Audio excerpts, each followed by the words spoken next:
এই প্রবাসে কিছু কিছু খাদ্দামা বুঝকিরা আছে, ঠিক আছে?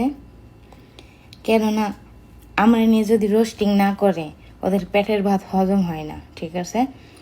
আর পাটাকের কথা কি করবো, পাটাকের সে এই বুঝকিরা খাদ্দামা বুঝকিরা বেশি খারাপ, বুঝছেন?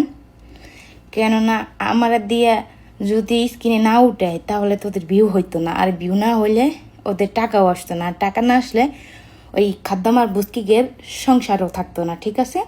কেননা ওই যে বাংলাদেশে স্বামী বাচ্চা কাচ্চা থুয়ে আইসে, স্বামীটি টাস খেলায়, জুয়ে খেলায়, তারপরে ওই যে নেশা টেশা করে মারধর করছে, এই জন্য বিদেশে আইসে খাদ্দামারা।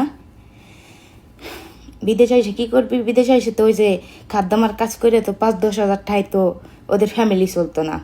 এই জন্যে আমার স্কিনে উঠাইয়া ভিউ কামাইয়া টাকা আর্নিং কইরা পরে দেশে জামাই বাচ্চা কাচ্চারি নিয়ে তারপরে সংসার চালায়, ঠিক আছে? খাদ্দামার ঘরে খাদ্দামারা বুস্কির ঘরে বুস্কিরা নিজের যোগ্যতায় কিছু করে, আমার স্কিনে উঠে ভিউ কামাইয়া কোনো ফায়দা নাই, ঠিক আছে? খাদ্দামারা।